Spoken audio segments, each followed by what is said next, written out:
Hello, everyone. In essence of time, we will get started. We are waiting on a few more people to join, but we will get started because we'd like to wrap up at 1 o'clock for you. So hello, my name is Talitha McCloskey. If you don't know me, I am one of the co-founders of LeadHER Community, along with Skylar Gerard, and then our two moms, Marlene and Gwen. We are super happy to have you here today. This is the third of a three-part series on our Supermom series, as we called it. This one is Conquering COVID Like a Mother.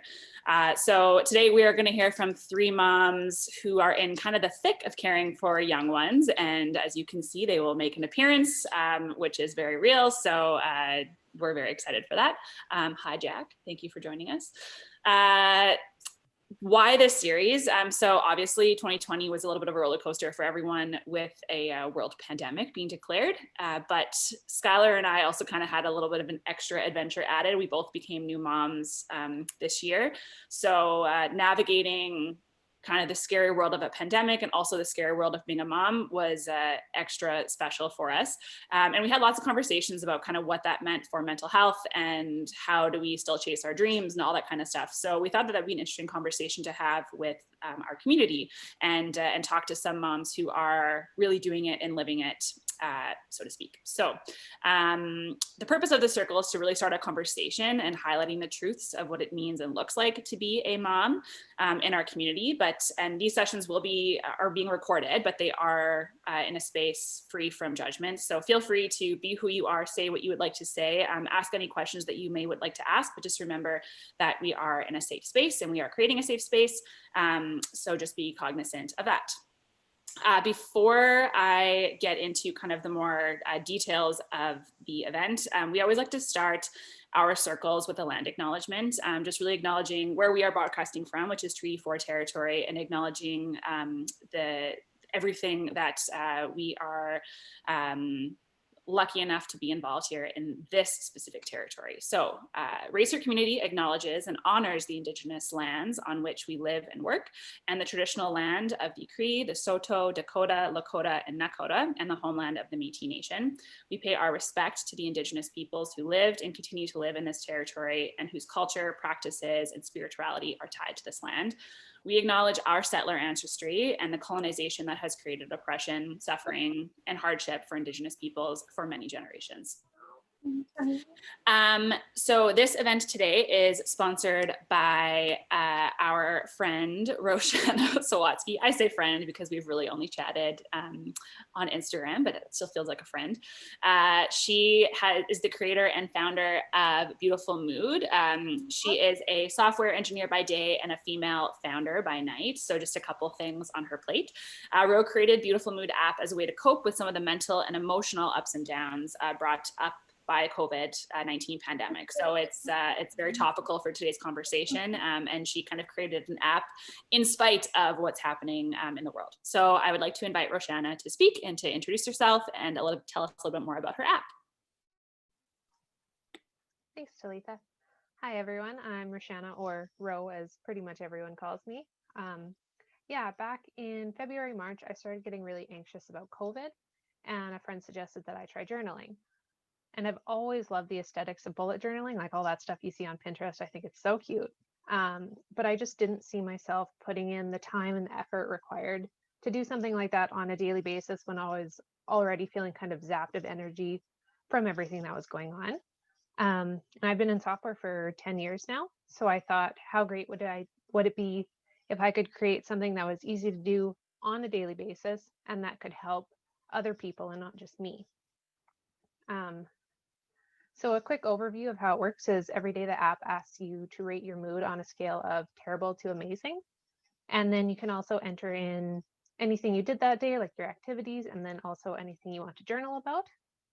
And then I take your moods and display them back to you as themed art. So all your moods are related to a color, and then the colors fill in the picture. And then you also get to see reports that say, I'm happier on days I went outside, or I'm sadder on days that I drank the day before because now I'm hungover and I don't feel good. So lots of interesting stuff in there. It's totally free to use. It's super fun.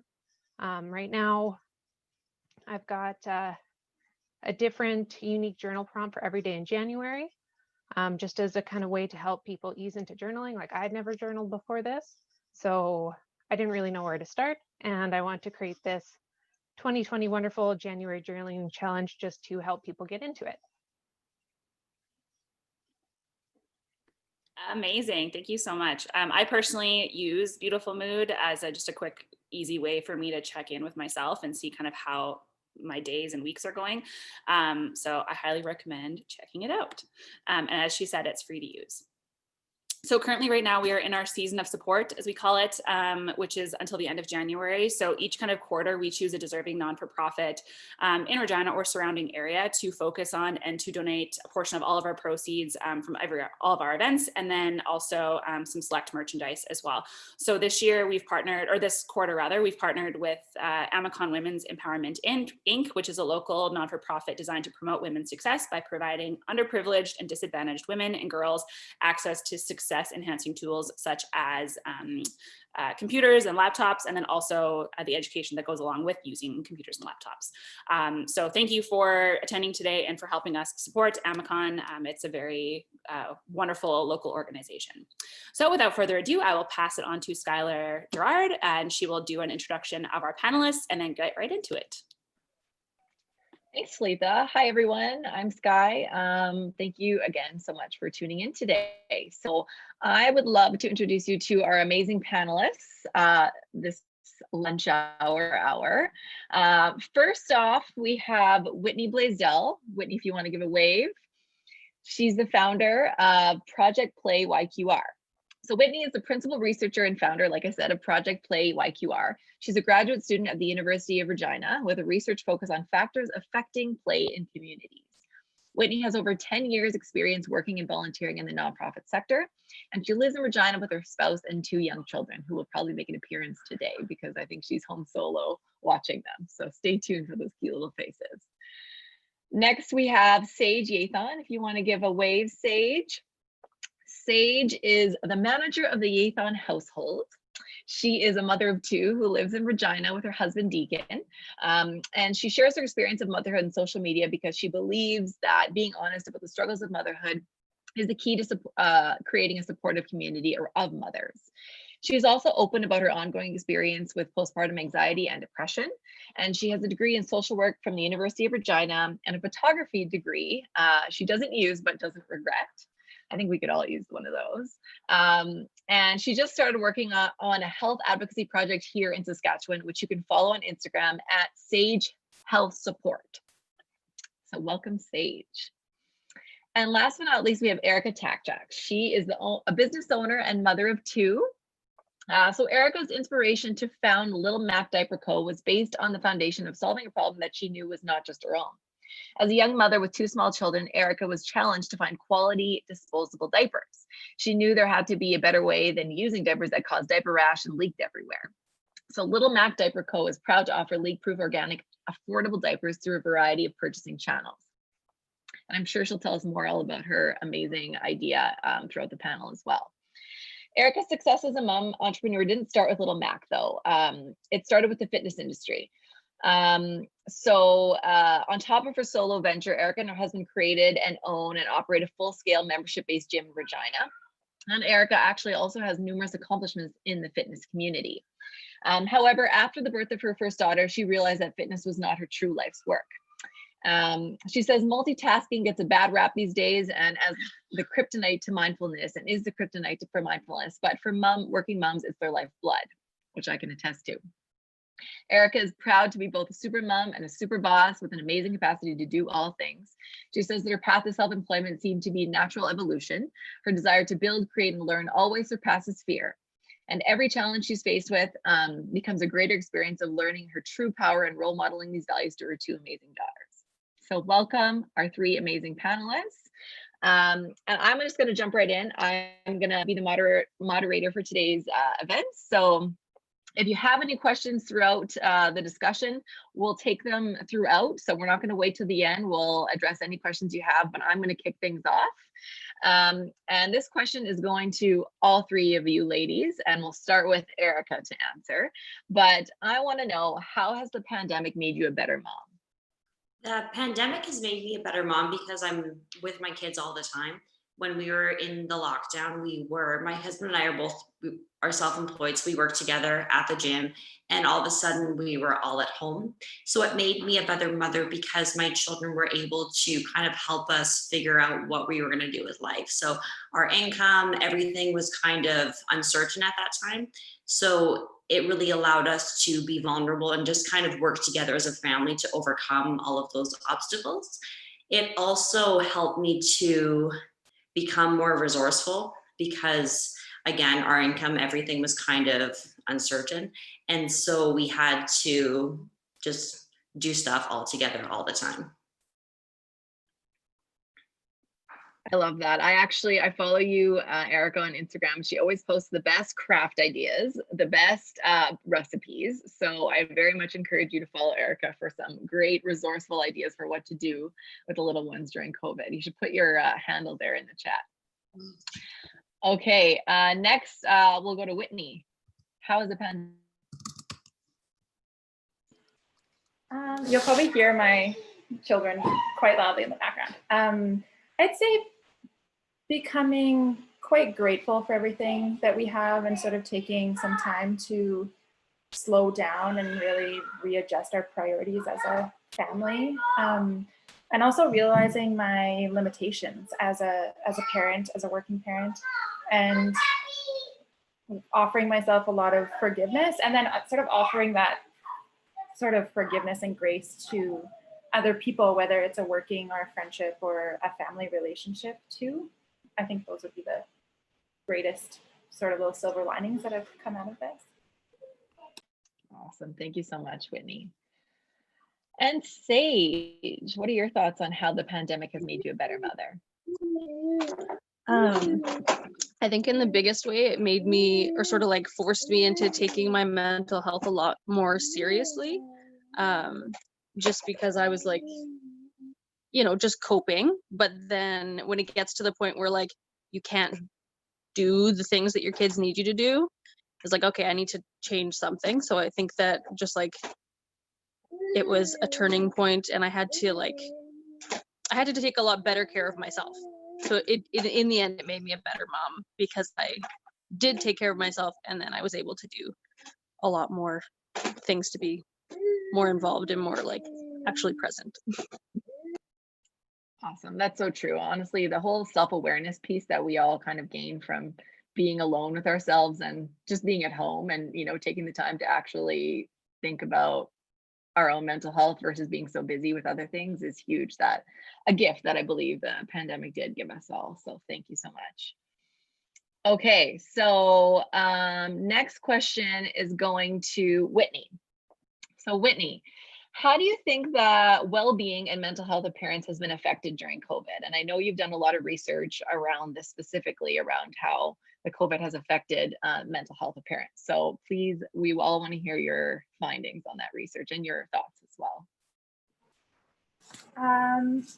So I recently, well, I feel like I'm really shiny, kind of glowy. There, is that better? Okay. I was sort of unprepared. I'm not a mental health or any sort of a wellness expert, but when I was doing the research, it was only studying how play was being accessed during the pandemic, but then the one single piece that ended up putting all of the data together ended up being wellness, and how parents' wellness has been affected during the pandemic and how that affects their play and sort of their connection with their kids and even with themselves and their partners. And then play itself. So just doing something only because you enjoy it is what I would define as play. And that piece also affects wellness. And so the connection between play and wellness just came through so strongly. But when the pandemic very first hit is when we immediately started the study. And what was coming through right away, particularly for the women participants, for the mothers, is now we know that mothers have suffered more in terms of job loss, wage decreases and whatnot. They've really been hit hard during the pandemic financially. And people were sharing how much that affected their sense of self, their confidence, their well-being, their identity, and were sharing how sort of scary it felt and how easily they would sort of spiral once they were sort of immediately sent home, quite unexpectedly, quite abruptly often, and not having sort of someone to be accountable for. And there were a lot of people who were sharing that the loss of their work community, even though it was a job, was so much more than just a financial loss. They had work connections and a social network often connected with work that wasn't necessarily a personal connection. So they would see the same people every day, but not necessarily have their phone number. And so many connections were just cut off. And that seemed to have been very, very difficult for a lot of the people who were sharing their stories.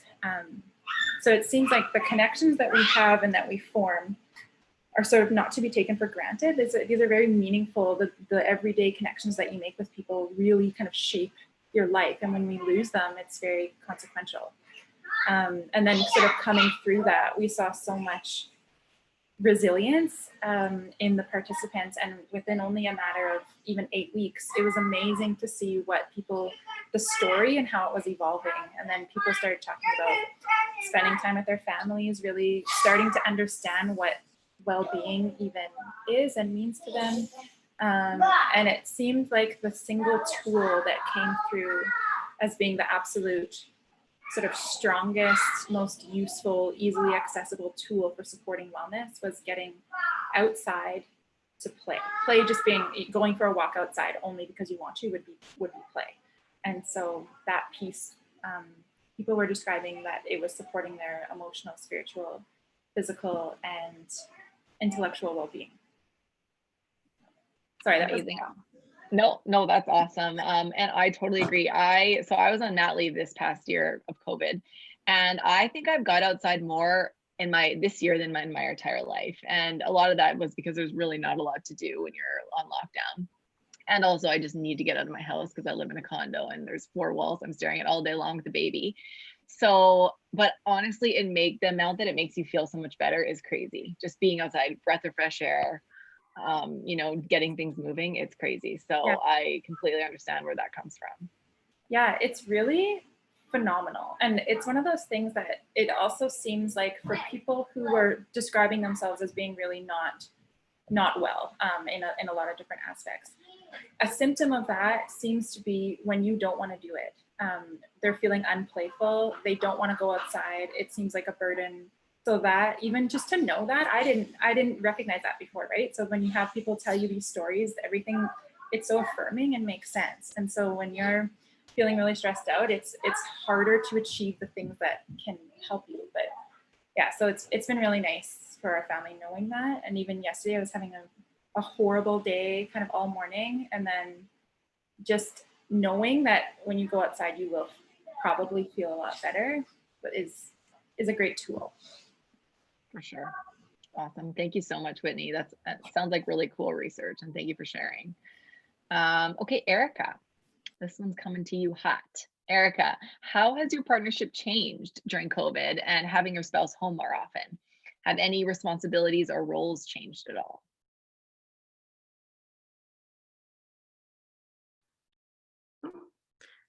The pandemic was most challenging on my marriage versus any other aspect of my life, primarily because my husband came to terms with the fact that being a parent wasn't his natural cup of tea. So being completely immersed in the lives of a mom, a 2-year-old, and a 4-year-old was a lot for him to handle. And so the roles, I had to almost take on the entire leadership role in our family. So I was responsible for all of the things that we were doing at the gym, for our kids, for myself, for our pets, because it was just way too much for him. We have had the gym for about 10 years now. So we're very comfortable. We work really well together. And because we're self-employed, we do a lot of that primarily from our home. So having him home wasn't the change. The change was having him be home and be completely unhappy. struggling with uncertainty, struggling with, I'm in this role now that I don't want to be in. I prefer to be a working person, and here I am at home, unhappy, trying to be something that I'm not. So it was just a lot of challenge just for him emotionally, and for myself and my children emotionally, just trying to always be that ray of sunshine that doesn't feel like the organic way of being. So that was the hardest part for the entire pandemic, is just trying to keep my family together. Well, I want to say you're amazing. That sounds like a lot of work, and if anyone can do it, you can. So thank you so much for sharing that. And honestly, that brings up a good point, that a lot of people talk about their families and everything, and how hard it is dealing with kids being home, but there's not a lot of talk about how it's affected couples and your spouse, and how that's impacting you, and you're being around them 24/7 versus seeing them at night and on the weekends kind of thing. So I think there's a lot to be said about balancing that whole dynamic of how are we going to do this, how's our relationship change now that we have to literally do everything and divide everything up, or not, with us being home together. So that's a great thing that you brought up. Okay, so go to Sage next. Sage, how has COVID impacted the mental health of your family?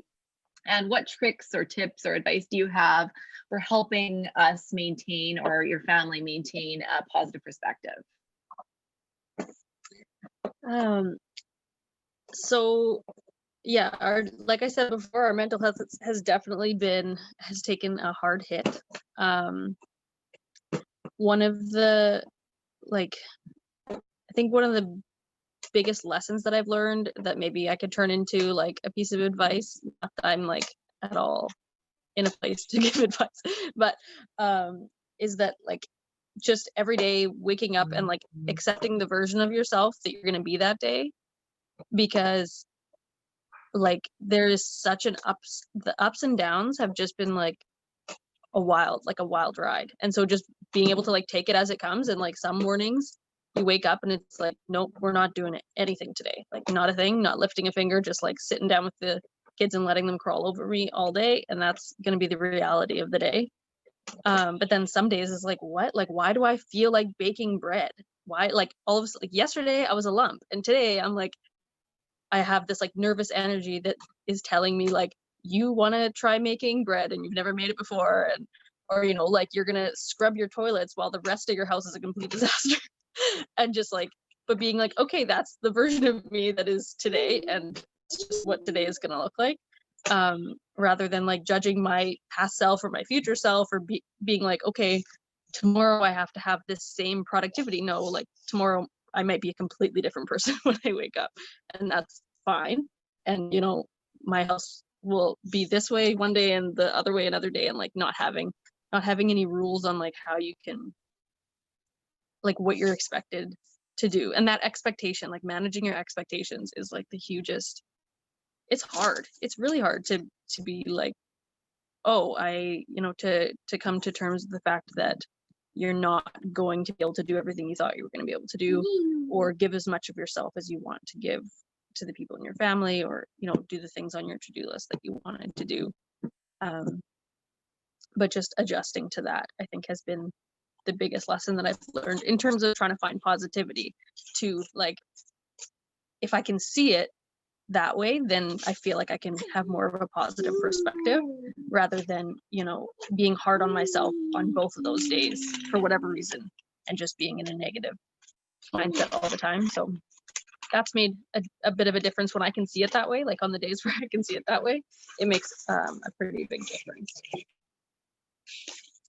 That's so smart way of looking at things. And honestly, I feel like that whole letting go of expectations should be the mantra of pandemic times, because we can't really expect things, because we don't have control, right? So we have to let go of that control. We don't know what's going to happen tomorrow. Are we going to be on a further lockdown, or what's going to happen? Are our kids going to be in school? Are they not going to be in school? I don't know what's going to happen. So in order to avoid that feeling of defeat, that you're not meeting your expectations, just don't have them. And I know as a mom, it's probably the hardest thing to have, because we have this innate like you know, thing where we have to fill all these roles and do all these things and be these super moms, as we say. But, you know, we are super moms regardless, because we are super moms to our kids at the end of the day, regardless of what we get done on our own checklist. So I really love that.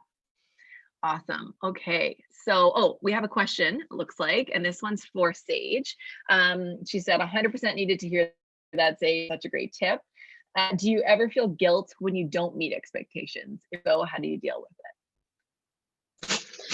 it? Yeah, so with that mom guilt, for sure, like the days that I'm hard on myself,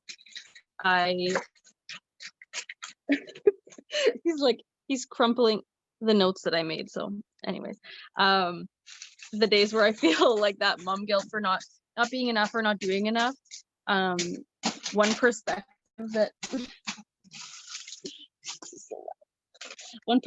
really helps is like trying to see yourself from your kids' point of view, and like they have like the lowest expectations of you, really just like, yeah, like they'll take whatever they can get. They think you're awesome no matter what you're doing. Like, so I try to see myself from their point of view, because I look at them and I'm like, oh, they're fine.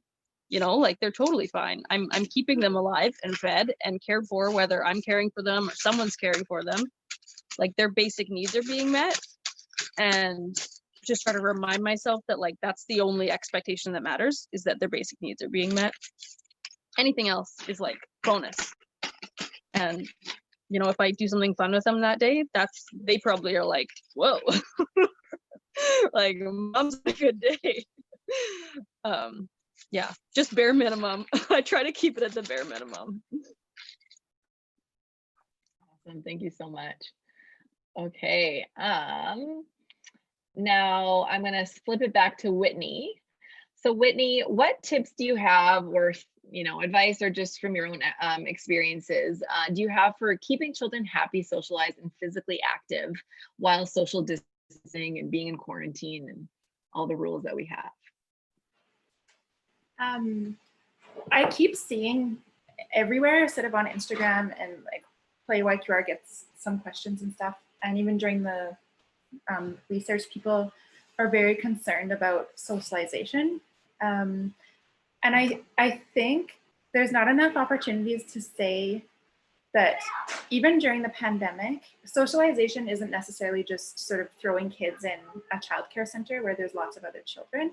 And we've sort of turned it into that, and it's not necessarily what kids need. And I really love so much what Sage just said. Kids really need very, very little, it seems. And there's some like research where people are looking at like child outcomes when they're older, and then looking at sort of how they met sort of desirable outcomes, let's say. And there's nothing that necessarily says that being in a childcare center or being around many, many children for most of the day is actually beneficial. And people who have never been in a childcare center ever, have never been to daycare and were raised in a home with just their parents, are perfectly fine, and they perform so well on these measurements. And so I think overall this is just something that really we need. There's so many things to worry about right now, and that just isn't one of them. And so however you're sort of responding to your children, and sort of being around them and talking to them, that is socialization. And I think maybe even I sometimes forget, or we feel guilty that our kids aren't really around other kids right now, but they're still being socialized by you. And you're probably doing an amazing job. So, and even the little things, like I see a lot of stuff now that's like, kind of almost don't get mad at your kids. And I think, first of all, that's impossible. And I don't know that that's even beneficial to them. So I think the mistakes, quote unquote, that you think that you're making along the way are also really helping your children develop resilience, and that is socializing them. So basically it's just keep doing exactly what you're doing, and it's probably great. Awesome, thank you so much, Whitney. And that's such a good point, that like, you know, we don't have to have them around other kids to be socialized. We actually are humans, and we can talk to them too, and discuss and play, and you know, so that is a really good point. Oh, we have a question from Erika. How do you, and I'm not sure, Erika, if this is for anyone specific or for everyone on the panel, but how do you support a child who suffers from shyness or social fear since the pandemic? And this is for Whitney, it looks like. One of my kids, I would say, is very, very shy. And it may have been exaggerated during the pandemic, or it may have even improved. I'm not sure. Shyness and social fear, it sometimes appears to be almost like a really heightened self-awareness. And this sometimes translates, we look at it in children and a lot of people see it as something that's sort of troublesome or that should be sort of supported and helped. But sometimes that shyness translates into adulthood as this like amazing social quality of being self-aware. And there's also, I think sometimes we really want our children to be very independent, and sometimes when they're very shy, they have a harder time being independent, but sort of supporting their dependence. And I think like the more that you can sort of sit with them in their shyness and see what exactly makes them feel more comfortable and sort of actually support that and try not to like push, because it probably won't last forever, and it certainly won't necessarily last into adulthood, and it almost sometimes seems to like turn into something really, really beautiful and amazing. So I know it sounds weird, but almost like enjoy it. And you know, they're quiet and maybe shy, and it's just sort of who they are. I have one who's really shy and one who I almost wish was more shy. So you know, it's just sort of a unique. I don't know, is that helpful? I'm not sure.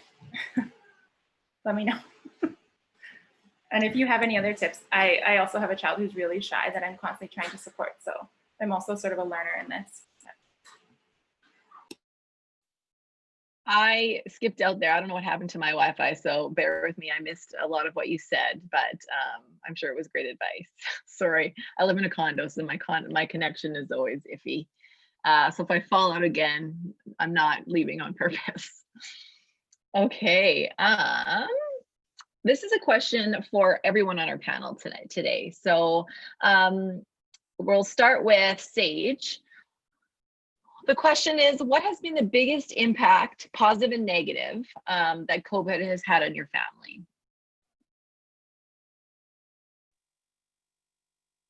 So I was thinking about this one, and I think if this counts as like a positive impact, but I think that they've like gotten to understand more about like emotional regulation, and like I don't get to like escape them as much, so they have seen me expressing more emotions than I have in front of them probably any other year.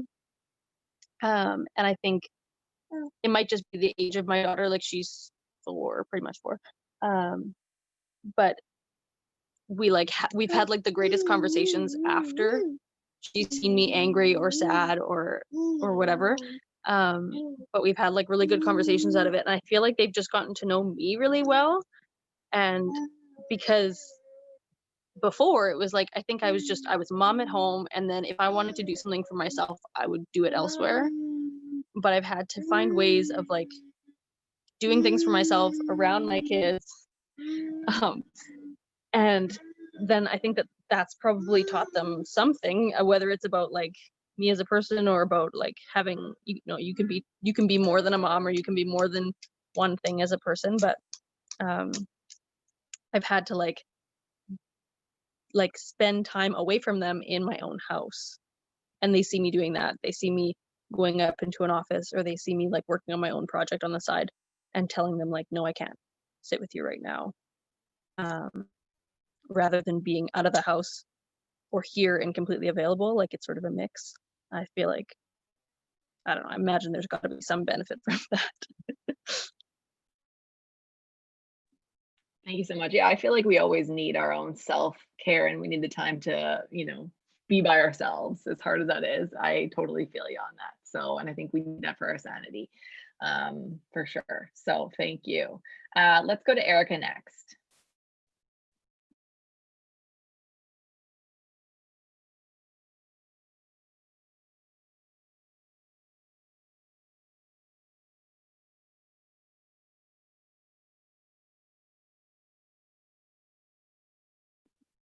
Erika, do you want to answer this one next?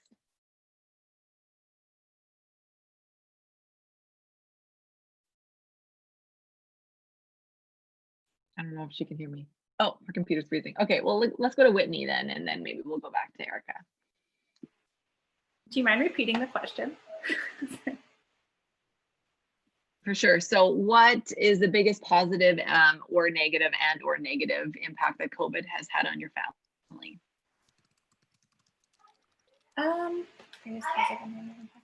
I'd say that loss of sort of time to myself has been really consequential, and that's something that's always been very important to me. And I really appreciate what Sage just shared, and I try pretty hard to find time to do things, and there's a lot of things that I'm sort of trying to do.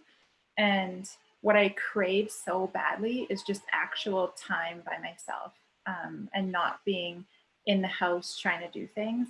And what's been challenging lately on my relationship is my spouse is a teacher, and he so we've been home together for almost so long now, and almost a year. And he is now back at work, and so he gets to leave the house. And I'm even jealous of his commute back and forth. And you know, it's been a challenge. Like we each now, our challenges are independent. We used to have all the same challenges, so we could relate to one another so strongly. And now he's sort of stressed out about work, and he gets nervous being around students in person because of the safety. And I'm like, I would compromise my safety to just be around students.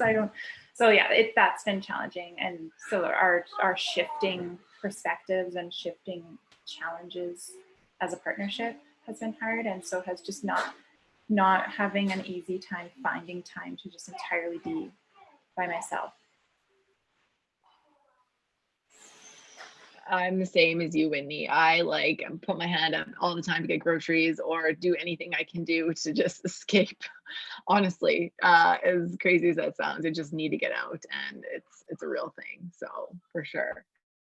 Yeah, Steph says, I'm so jealous of my husband who goes to work while I'm home. I feel you 100%. And the same way, my husband goes out and I'm just like, you don't have a clue what it's like to be at home all day, even though he does work from home some of the time.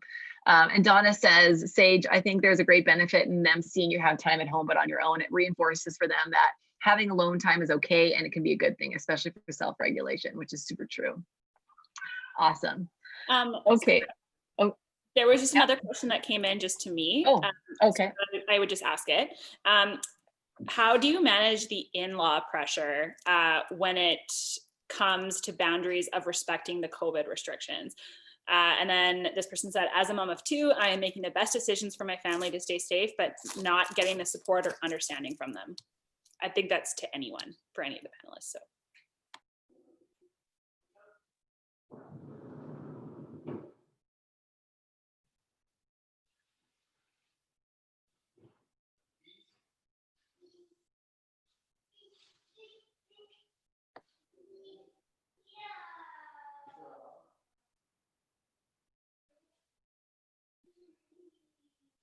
Anyone have any thoughts on that one?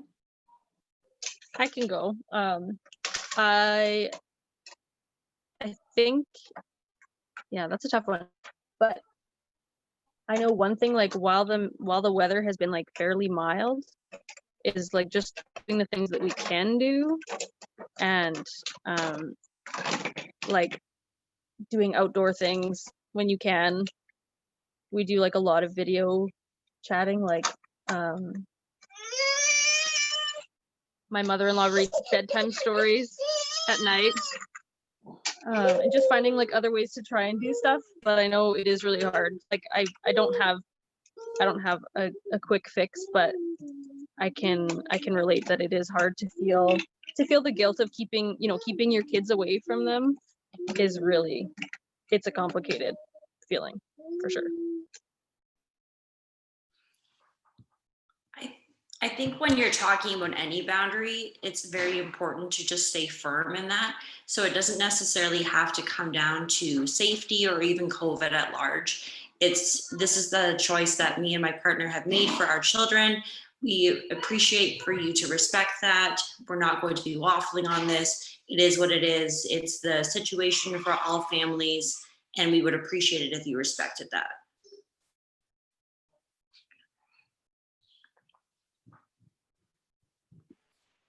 Yeah, my in-laws live in Manitoba, and we usually see them quite frequently, but we haven't been able to lately. And they like to be really involved with our kids, and they're lovely, but we were having a super hard time at the beginning because they always wanted to see us or for us to go there. And at first I found it so challenging to not only have to say no, but then also sometimes deal with the guilt of them sort of putting pressure or very clearly making it known that they were disappointed. And I understand their disappointment, but it sort of felt like we were already sort of struggling with a lot during the pandemic. And then it was hurting us too that they couldn't see our kids. We would have loved some respite. And so eventually, right around Christmas time, it felt so good to just have an open conversation like what Erika just said, and to sort of lay out how this is feeling from our perspective of we love you and we miss you too, and we would love for you to be with our kids, and we would love to also spend some time alone. So it's really hard, but it felt very good to say we don't feel safe, nor is it legal. So it's just not happening right now, and just set a super clear guideline of what we're willing to do and not. Awesome. Thank you for that. And honestly, it's for their safety too, if you remind them. This isn't just for our kids' safety, it's for their safety. And oftentimes, in-laws and grandparents are older and they're a lot more at risk than some of us. So it looks like Steph Rogers says, I appreciate the boundary suggestion. How do you do that without hurting feelings? I feel like with any boundaries, I struggle between passiveness and aggression when I'm trying so hard to be assertive and respectful. Any tips on how to set those boundaries without hurting feelings? I would like to just remind you that you're not responsible for other people's feelings. And that's really hard to accept. But the only thing you can control is the words that you say. You can't control how people feel about them or how they respond to them.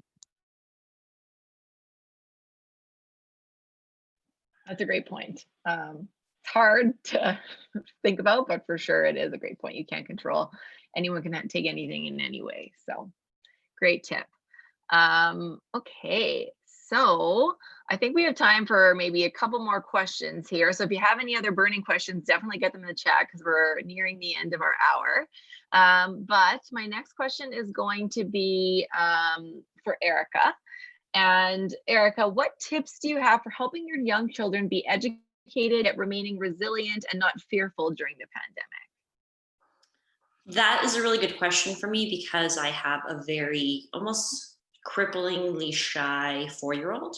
And so she already comes from a place of always being, like Whitney said, she's very self-aware and she's very intelligent. And so it's hard to even really talk about the pandemic. So we are a very healthy, very health-focused family. So already washing our hands, being active, eating fruits and veggies, the kind of like health precautions that we're taking as a family weren't foreign. So upon the pandemic starting, it wasn't all of a sudden like, you need to wash your hands all the time. There's just kind of been the vibe that our family has always had.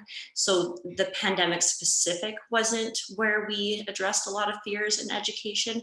It was more so being respectful to other people's boundaries. So kind of like Steph Rogers was saying, the problem that we had is she was the kid that was like, hey, do you want a hug? And it's like, well, no, we're not hugging right now. And so it was more dealing with rejection on her behalf. So not being able to play with friends, not being able to see family. There was a lot of education in terms of where people's physical boundaries are and things that we can do to still be connected to our friends and to our family while still being respectful of COVID. So we started a sticker club where we sent stickers and letters to some of the kids in our community. We were always dropping off like baking and things like that. I started a subscription box just during the pandemic where we curated a bunch of activities. People could purchase them online, and then we drop them off. So she and I worked on that together just so that we were being educated on what the rules with the virus were, but not from a place of fear, as a means to just be more active in our community. That's such a great answer and such a great idea of getting your child involved in, you know, starting a business, doing good, helping support your community versus being scared of it. And yeah, I love that. And honestly, yeah, check out her boxes. Erika, do you want to put in the chat? I know you have I think you have a certain handle for your boxes on Instagram that you do the craft We boxes. only did it during the pandemic. Oh, okay, gotcha. They're awesome. Okay, we're gonna flip it over to Whitney. So Whitney, from your research and in your experience, how has COVID affected productivity while working from home? Do you have any tips or tricks for how you can stay focused around little ones?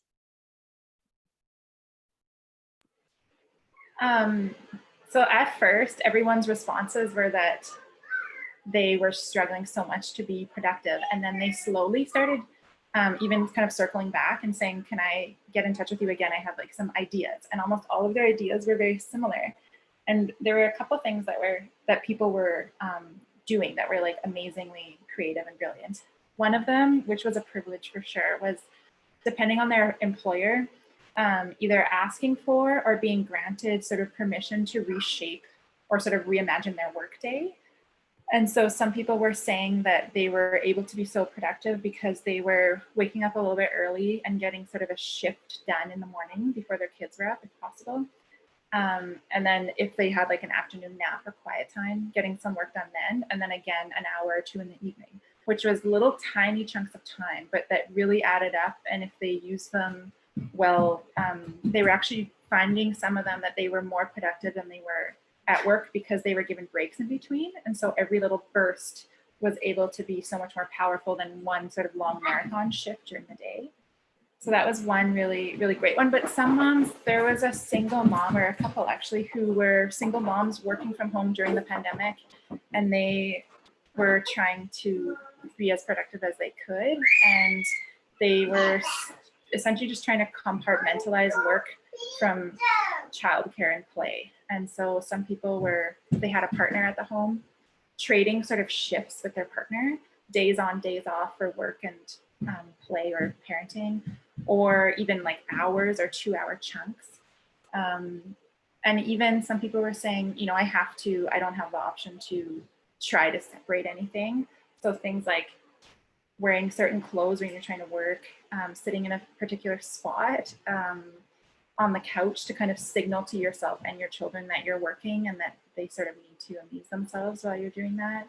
So any way that you can try to essentially compartmentalize physically your work from your parenting and play seems to be that sort of was the theme that everyone who felt like they were really successful was sharing. So I've been trying to take on that, do that, and it has actually been helping me quite a bit. That's such a good idea. I'm going back to work February 1st for my mat leave. And honestly, this is kind of my thing. Even though I've been doing Raise Her throughout my mat leave, whenever I got these blue light glasses for Christmas, and whenever I put them on, it's kind of like a Clark Kent moment. And I feel like I'm like a different person and I am like more studious and I'm more like focused. So I should be wearing them right now actually, but yeah, I feel like that's kind of the, you know, wearing something else or sitting a certain place, and you know, that's kind of a cool way to get your mind into a different mood. So very cool. Okay, one more question, and then I have a question for the whole group, and then we'll wrap things up unless there's any other questions anyone else has. So my last question is for Sage. So Sage, what have you learned about maintaining your own mental health as a mom that you've taught or transferred to your children?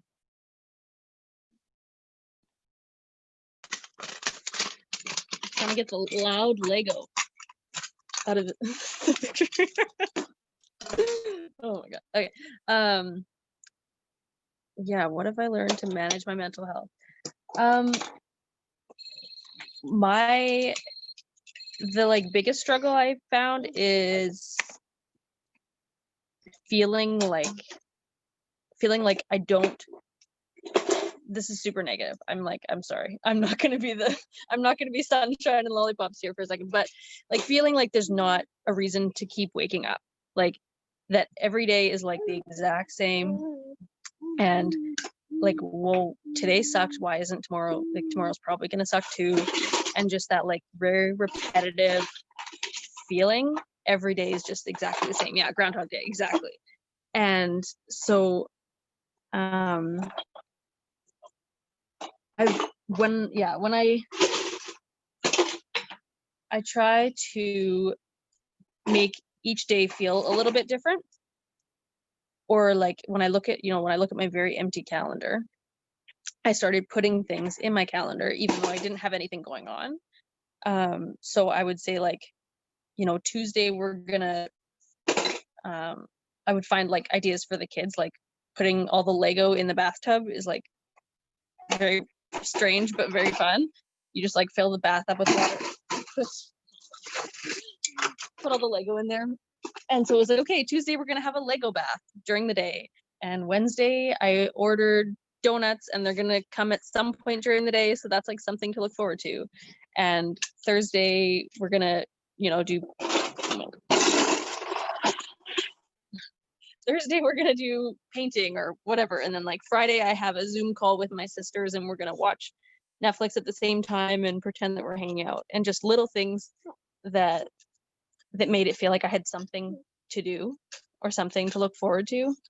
And it wasn't just this like bleak week looking forward to this like desert of a week. And I don't really know how I transferred that to my kids, but yeah, just yeah. I don't know. I lost my thought. But trying to make something feel like a little bit different every day. I think that's great advice. And I suffer from the same feeling of Groundhog Day. Honestly, the last year has been literally feeling like the same days over and over. I have such a routine with my daughter that like every hour is pretty much I know what I'm doing. So having lots of stuff in my agenda and my to-do list to make things different and feel different and stuff to look forward to, because we all look forward to these trips and these events that we had. And without them, it's like, oh, great, what a year. Like, what did I even do this year? I felt like it was the same day every day. But when you look back at your agenda or your list or your calendar, it's like, well, I actually did a lot.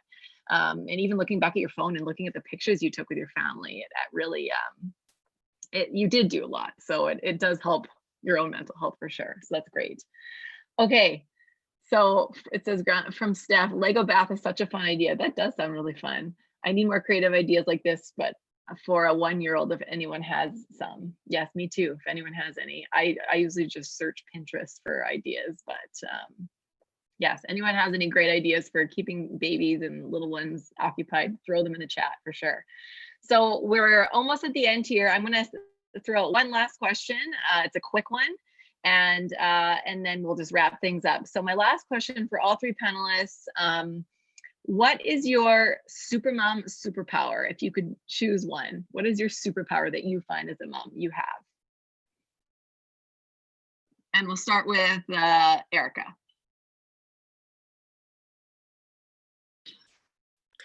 Resourcefulness.